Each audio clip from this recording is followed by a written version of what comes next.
Hali si shwari. Mamia wanajeshi wa Israeli wanakamatwa wakitoroka jeshini. Wakati jeshi la utawala wa Kizayuni likikaribia kusambaratika kutokana na uhaba wa wafanyakazi, wimbi la wanajeshi wa Israeli wanaokwepa kuhudumu jeshini nalo linazidi kuongezeka, hususan kutokana na hofu ya kutumwa kwenye kinamasi cha Gaza. Shirika la habari la Fars limenukuu taarifa ya kanali ya 7 ya televisheni ya Israeli ikifichua leo Jumanne kwamba tangu mwanzoni mwa mwaka huu wanajeshi 340 wa Israeli wamekamatwa katika uwanja wa ndege wa Ben Gurion wakitoroka na kuelekea nje ya ardhi za Palestina zilizopachikwa jina bandia la Israeli. Kwa mujibu wa ripoti hiyo, 70 kati ya wanajeshi wa Israeli waliotiwa mbaroni walijaribu kutoroka walipokuwa wakihudumu katika jeshi la Israeli, na wengi wao walikuwa ni kutoka kwenye harakati ya Waorthodox maarufu kwa jina la Haredi. Duru hizo za Israeli hazikufichua utambulisho wa wafungwa wengine, lakini zimeeleza kuwa jeshi la Israeli linapanga kutekeleza mpango uitwao MDFS kwa muda wa wiki moja ili kuhakikisha wanajeshi wote waliotoroka wanarejea jeshini au wanapewa adhabu kali jela. Duru hizo zimeripoti kuwa mpango huo kwa sasa unajadiliwa kati ya maafisa wa jeshi na unatarajiwa kuanza kutekelezwa karibuni hivi. Baada ya kuzuka vita katika ukanda wa Gaza Oktoba 7, 2023, jeshi la Israeli limekumbwa na changamoto kubwa ya uhaba wa wafanyakazi na ongezeko la wanajeshi wanaotoroka. Kuitwa jeshini vikosi vya akiba ili vishiriki katika vita vya Gaza kumeweka shinikizo kubwa mno kwa jeshi la utawala huo na kusababisha wanajeshi wengi kuasi na kutoridhishwa na utendaji wa serikali. Taarifa zinasema kuwa idadi kubwa ya askari wa akiba wamekataa kuripoti kazini na wanatafuta njia za kukimbia vitani kutokana na muda mrefu wa kuhudumu jeshini, uchovu vitani, wasiwasi wa kiuchumi na kukosa mustakabali mzuri. Vilevile Israeli imesema imefanya mashambulizi ya kulipa kisasi dhidi ya waasi wa Houthi wa nchini Yemen kwa kuyalenga maeneo kadhaa yenye mafungamano na waasi hao. Hayo yamejiri siku moja baada ya kundi hilo kufyatua kombora la masafa lililoanguka karibu na uwanja wa ndege wa Tel Aviv. Taarifa ya jeshi la Israeli limesema mashambulizi yake ni jibu kwa hujuma zinazofanywa kila wakati na Wahuti, ikiwemo kuilenga Israeli kwa makombora. Jeshi la Israeli limearifu limeshambulia miundombinu muhimu ikiwemo bandari ya Hodeida ambayo inadaiwa kwamba inatumiwa kama lango kuu kwa waasi hao kupokea silaha hususan kutoka Iran. Kiwanda cha saruji cha Bajil kilichopo mashariki mwa mji wa Al Hodeida nacho kimelengwa. Israeli inasema kiwanda hicho ni chanzo cha mapato kwa Wahuti na saruji yake inatumika kujenga mtandao wa mahandaki ya waasi hao. Vile waziri wa fedha wa Israeli Bezalel Smotrich amesema Jumanne kuwa ushindi wa Israeli huko Gaza unamaanisha kuwa eneo hilo la Palestina litaangamizwa kabisa kabla ya wakazi wake kuondoka kuelekea kwenye nchi zingine.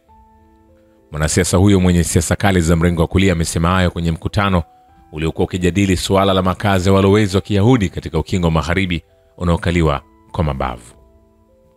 Kauli ya kiongozi huyo imetolewa wakati jumuiya ya kimataifa ikikosoa hatua iliyoidhinishwa na serikali ya Israeli ya kulitwaa eneo zima la ukanda wa Gaza na kuendelea kulishikilia kwa muda usiojulikana. Hayo yakiarifiwa, shirika la Umoja Mataifa la kutoa misaada ya kibinadamu OCHA limetahadharisha kuwa hali inazidi kuwa mbaya katika ardhi ya Palestina iliyoharibiwa na vita baada ya takriban wiki 9 za mzingiro kamili wa Israeli.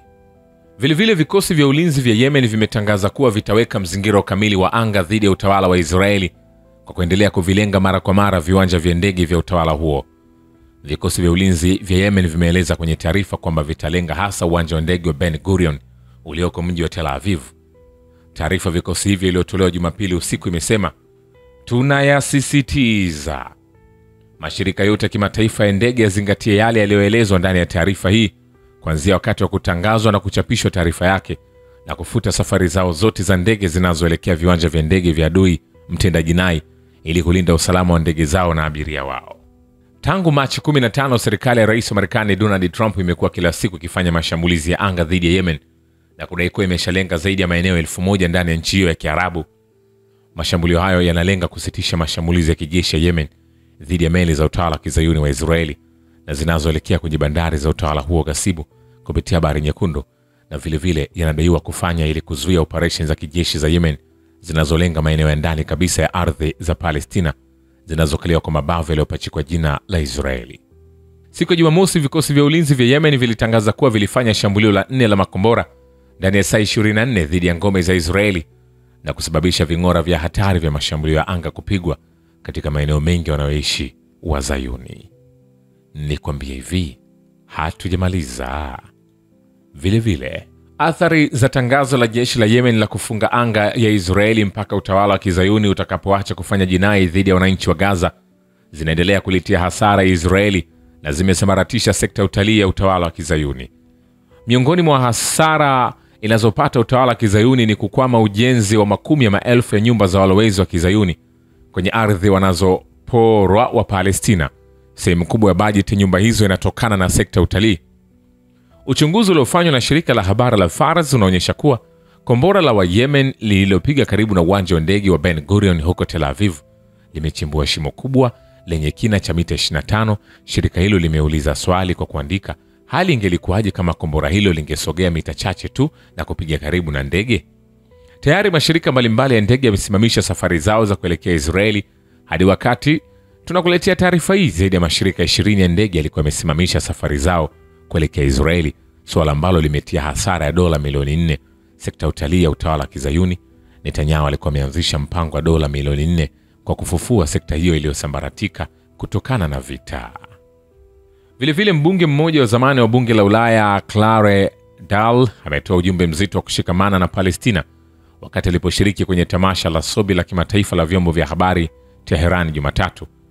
Claire, ambaye aliwahi kuwa mjumbe wa bunge la Ulaya kutoka Ireland kuanzia Julai 2019 hadi Julai 2024, ametunukiwa tuzo maalum ya Shahidi Ismail Hania ili kuenzi uungaji mkono wake wa kadhia ya Palestina, hasa wakati wa mauaji ya umati yanayoendelezwa na Israeli huko Gaza. Mbunge Dahl amekuwa mtetezi mkubwa wa mapambano ya ukombozi wa Palestina dhidi ya uvamizi wa Israeli na ubaguzi wa rangi, na amekuwa akizungumza mengi kuhusu mapambano hayo kwa majukwaa ya kimataifa. Shukrani kwa Babu Kivita na Historia ya Dunia. Mimi ni Richard Shio, The Rich Voice. Ni follow Instagram na TikTok kama Rich Voice Official. Asante.